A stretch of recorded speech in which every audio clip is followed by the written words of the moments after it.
সমগ্ৰ অসমবাসী ৰাইজে আপোনালোকে এই ভিডিঅ'টো শ্বেয়াৰ কৰি দিয়ক, কিয়নো যিসকল ব্যক্তিয়ে সহায় কৰিব বুলি ভাবি আছে সেইসকল ব্যক্তিয়ে এইদৰে উদ্যোগ গ্ৰহণ কৰক। বান সাহায্যৰ লগতে সাহায্যৰ প্ৰয়োজন আছে, কিন্তু তাৰ লগতে কিন্তু আপোনালোকে যদি কোনোবা সাহায্য দিব বুলি ভাবিছে সাহায্য লৈ যাওক, কিন্তু তাৰ উপৰিও আপোনালোকে পাৰিলে যিসকল ডেকা চাম আছে, যুৱক আছে, তেওঁলোকক লৈ যাব, যাতে তেওঁলোকে বিনা পাৰিশ্ৰমিকে সেই মানুহসকলক অলপ সহায় কৰিব পাৰে। যি পলসে আৱৰি ধৰিছে সেই পলসখিনি যাতে অলপ গুচাই দিব পাৰে আৰু তেওঁলোকে যাতে পুনৰ আগৰ দৰে সেই জীৱন যাপন যাতে কৰিব পাৰে। উজনি অসমৰ অসহায় বানাক্ৰান্ত ৰাইজৰ কাষত নগাঁও জিলাৰ ধিঙৰ উত্তৰ পশ্চিমৰ একাংশ ব্যক্তি।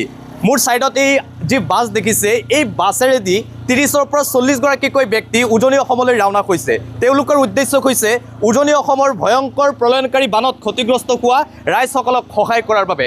তেওঁলোকে কেৱল বান সাহায্য বিতৰণ নকৰিব, তেওঁলোকে এক গুৰুত্বপূৰ্ণ পদক্ষেপ গ্ৰহণ কৰিছে। তেওঁলোকে নিজে বিনা পাৰিশ্ৰমিকেৰে নিজে শ্ৰম কৰি উজনি অসমৰ বানাক্ৰান্ত ৰাইজসকলক সহায় কৰিবলৈ আগবাঢ়িছে। বিধানসভাত বিধায়ক চেয়াৰমেন আলী আহমেদেও কৈছিল যে আমাৰ যিসকল ব্যক্তি আছে, যুৱক আছে, তেওঁলোক উজনি অসমলৈ যাওক, কাৰণ উজনি অসমৰ লোকসকলে বানৰ লগত কিন্তু পৰিচিত নহয়, কিন্তু আমাৰ মধ্য অসম আৰু নামনি অসমৰ লোকসকল বানৰ লগত পৰিচিত।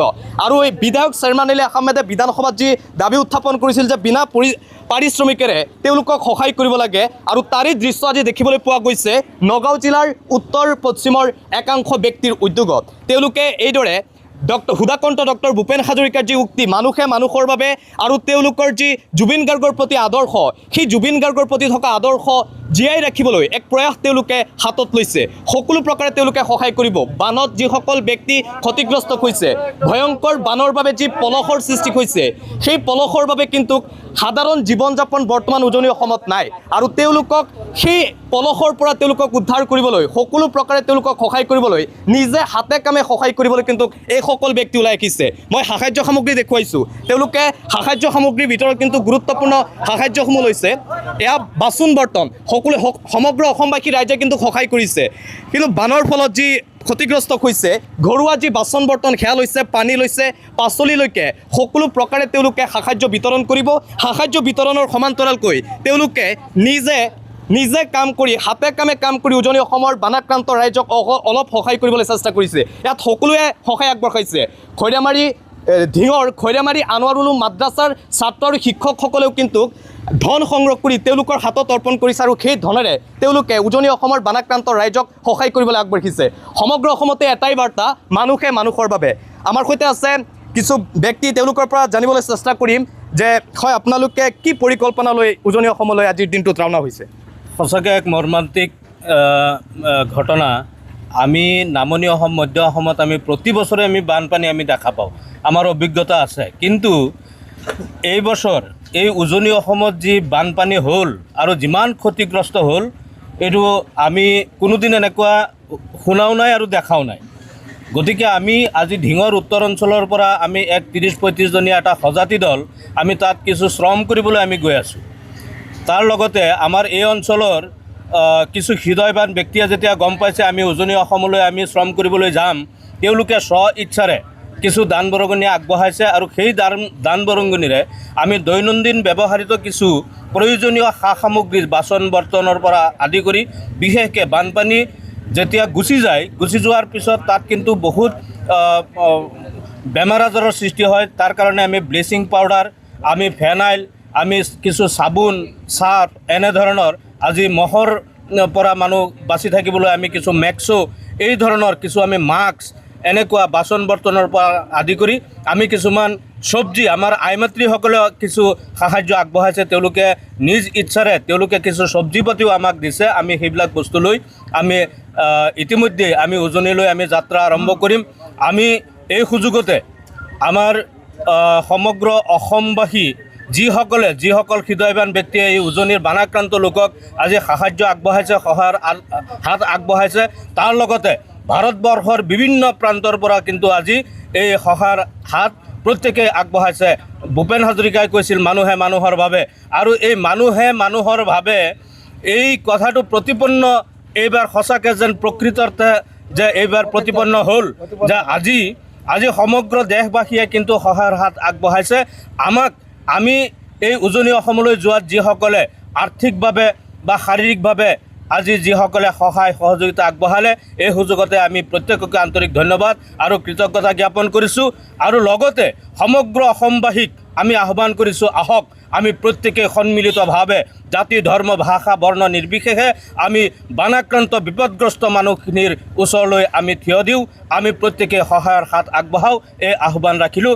আৰু প্ৰত্যেকৰ পৰা দোৱা আশীৰ্বাদ বিচাৰি আমি আজি এই ধিঙৰ উত্তৰ অঞ্চল খৈৰামাৰী, মাগুৰমাৰী, কান্দুলিমাৰী, সোণচিৰি, বিলতীয়া আদি অঞ্চলৰ পৰা কিছু বিশিষ্ট ব্যক্তি আমাৰ লগত আছে। আমাৰ চৰকাৰী গাঁও প্ৰধান, আমাৰ লগত আছে বিশিষ্ট শিক্ষাবিদ, বিশিষ্ট সমাজকৰ্মী, বিশিষ্ট সমাজদৰদী ব্যক্তিসকল, উদীয়মান যুৱকসকল, আজি আমাৰ সমবায় সমিতিৰ নিজদিং সমবায় সমিতিৰ এজেণ্টসকল, আমি প্ৰত্যেকেই সন্মিলিত প্ৰচেষ্টাৰে এই অভিযান আমি অব্যাহত ৰাখিছোঁ। আমি ইতিমধ্যে আমি যাত্ৰা আৰম্ভ কৰিম, প্ৰত্যেকৰ পৰা দোৱা আশীৰ্বাদ বিচাৰিছোঁ। হয়, তেওঁলোকৰ এটাই বাৰ্তা, মানুহে মানুহৰ বাবে। আৰু তেওঁলোকে এটাই কথাই কৈছে যে জাতি বৰ্ণ নিৰ্বিশেষে সকলো কিন্তু গোলাই ৰাখিছে ৰাইজসকলক সহায়, অকল যুৱকসকল নহয়। এই উদ্যোগটোত নেতৃত্ব লৈছে কিন্তু একাংশ বিশিষ্ট ব্যক্তি। আমি দেখা পাইছোঁ খৈৰামাৰী গাঁৱৰ স্থায়ী গাঁওবুঢ়া আছে, তেখেতৰ নেতৃত্বতে কিন্তু এই উদ্যোগটো লোৱা হৈছে। তেখেতৰ পৰা কিছু মতামত ল'বলৈ চেষ্টা কৰিম। হয়, উজনি অসমৰ এনে এটা ভয়াৱহ পৰিস্থিতিৰ মাজত আপোনালোকে এক সুন্দৰ পদক্ষেপ গ্ৰহণ কৰিছে, কি ক'ব? হয়, আমি ধিং উত্তৰ পূব বিলতীয়া খৈৰামাৰী কান্দলিমাৰী গাঁৱৰ সচেতন ব্যক্তিসকল আছোঁ। আমি ইয়াত হিন্দু মুছলমান চবেই আছোঁ মিলি। আমাৰ এই প্ৰভাত আছে বিলতীয়া 1 নং কান্দলিমাৰী গাঁৱৰ প্ৰেচিডেণ্ট মজিদ আছে, আৰু আমাৰ শিক্ষক এজন আছে, সমবায় চেয়াৰমেন হবিবুৰ ৰহমান আছে। আমি সকলো মিলি, আমাৰ প্ৰভাত দাস আছে, সকলো মিলি হিন্দু মুছলমান চবেই মিলি আমি শিৱসাগৰ গৈ আছোঁ। আমি আমাৰ লগত কিছু সামগ্ৰী লৈছোঁ, থাল বাচন ইত্যাদি লৈছোঁ, আমি কিছুমান ফেনাল লৈছোঁ, আৰু আমি তাত শ্ৰম দান কৰিম। আমি তাত গৈ আছোঁ, আমাৰ যুৱক কিছুমান লগত লৈ পেলাই গৈ আছোঁ। তাত গৈ পেলাই যিসকল ঘৰত বোকা পানী আছে তেওঁলোকৰ বোকা পানী চাফা কৰাৰ আমাৰ মেইন উদ্দেশ্য। লগত কিছুমান সামগ্ৰী লৈছোঁ, আমি দুখীয়া মানুহ চাই চিতি আমি তাত যাতে আমি সহায় কৰিব পাৰোঁ, ইমানখিনি আমাৰ কথা। এয়া আছিল স্থায়ী গাঁওবুঢ়াৰ মন্তব্য। আমি আন এগৰাকী বিশিষ্ট ব্যক্তিক দেখা পাইছোঁ, কান্ধুলিমাৰী খৈৰামাৰী হাইস্কুলৰ শিক্ষক আছে, ছাৰৰ পৰা কিছু মতামত ল'বলৈ চেষ্টা কৰিম। ছাৰ, মানুহে মানুহৰ বাবে এই উদ্যোগটোকে আওৰাই আপোনালোকে আজি এক সুন্দৰ পদক্ষেপ গ্ৰহণ কৰিছে, এইখনত কি ক'ব? হয়, ধন্যবাদ আমাৰ প্ৰিয় সাংবাদিক মামুনুল ইছলাম। ইতিমধ্যে আমাৰ অসমৰ শিৱসাগৰ তথা চৰাইদেউ যি প্ৰলয়ংকাৰী বানে তাণ্ডৱে ইতিমধ্যে যি বিধ্বংসী তাণ্ডৱ চলাই তছনছ কৰি পেলাইছে। গতিকে তেওঁলোকৰ বিপদ পানীয়ে ওলাই পাছি নধৰা হ'ল। তথাপিও আমি তেওঁলোকৰ সম্পূৰ্ণভাৱে বিপদ আঁতৰাব নোৱাৰিলেও আমি সমভাগী হৈছোঁ, কাৰণ আমি হিয়াৰ আমোটো জুবিন গাৰ্গৰ দেশৰ মানুহ, আৰু সুধাকন্ত ডক্টৰ ভূপেন হাজৰিকাই আমাক শিকাই থৈ গৈছে মানুহে মানুহৰ বাবে। আৰু তাৰ লগতে সংগতি ৰাখি আজি অসমৰ বিভিন্ন জিলাৰ পৰা তথা অসমৰ বাহিৰৰ পৰা মানুহৰ সোঁত বৈছে সহায় কৰিবৰ কাৰণে। তাৰ লগত সংগতি ৰাখি পেলাই আমি ধিঙৰ উত্তৰ পশ্চিম অঞ্চলৰ বৃহৎ অঞ্চল, এই বিলতীয়া, এই খৈৰামাৰী, কান্দুলিমাৰী, মহকুটি, সোণহেৰি, মাগুৰমাৰী আদি অঞ্চলৰ ডেকা বুঢ়া সকলোৱে সম্পূৰ্ণভাৱে সহযোগ কৰিছে। আৰু বিশেষকৈ আমাৰ খৈৰামাৰী তথা কান্দুলিমাৰী গাঁৱৰ চৰকাৰী গাঁওবুঢ়া কবিৰুল ইছলাম, উদীয়মান এই অঞ্চলৰ যুৱক তথা শিক্ষাবিদ সক্ৰিয় কৰ্মী হবিবুৰ ৰহমান, কান্দুলিমাৰী গাঁও পঞ্চায়তৰ প্ৰাক্তন সভাপতি আব্দুল মজিদ, আৰু অন্যান্য এই অঞ্চলৰ উলামে কেৰাম মুৰব্বিয়ান যুৱকসকলে যথেষ্ট সহায় কৰিছে। এই অঞ্চলৰ এটি দিনী অনুষ্ঠান খৈৰামাৰী আনোৱাৰুল মাদ্ৰাছা, এই মাদ্ৰাছা শিক্ষিত ছাত্ৰ ছাত্ৰীয়ে যথেষ্ট অৰিহণা আগবাঢ়িছে। আমাৰ এই আজিৰ যি প্ৰচেষ্টা, আমি যাবলৈ ওলাইছোঁ শিৱসাগৰ আৰু চৰাইদেউলৈ, মানুহখিনিক যিমান পাৰোঁ আমি সহায়ৰ হাত আগবঢ়াব খুজিছোঁ। আৰু সকলোৱে মিলি আমি আজি এইখিনিতেই সুধাকন্ত ডক্টৰ ভূপেন হাজৰিকাৰ মহান কালজয়ী গীত গাব খুজিছোঁ, আপোনালোকে অলপ গুণগুণাই দিব খুজিছোঁ। সকলোৱে যাতে মোৰ লগত অলপ চাপৰি বজাই সহযোগ কৰে। Thank you. মানুহে মানুহৰ বাবে যদিহে অকণো নেভাবে, অকণি সহানুভূতিৰে ভাবিব কোনেনো কোৱা সমনীয়া। মানুহে মানুহৰ বাবে, মানুহে মানুহক বেচিব খুজি, মানুহে মানুহক কিনিব খুজি, মানুহে মানুহক বেচিব খুজি, মানুহে মানুহক কিনিব খুজি, পুৰণি ইতিহাস দোহাৰিলে ভুল জানো নহ'ব কোৱা সমনীয়া। মানুহে মানুহৰ বাবে যদিহে অকণো নেভাবে, অকণি সহানুভূতিৰে ভাবিব কোনেনো কোৱা সমনীয়া। মানুহে মানুহৰ বাবে দুৰ্বল মানুহে যদি জীৱনৰ কোবাল নদী পাৰ হয় তোমাৰি সাহত, তুমি হেৰুৱাবানো কি? দুৰ্বল মানুহে যদি জীৱনৰ কোবাল নদী পাৰ হয় তোমাৰি সাহত, তুমি হেৰুৱাবানো কি? মানুহ যদিহে নহয় মানুহ, দানৱ কাহানিও নহয় মানুহ। মানুহ যদিহে নহয় মানুহ, দানৱ কাহানিও নহয় মানুহ।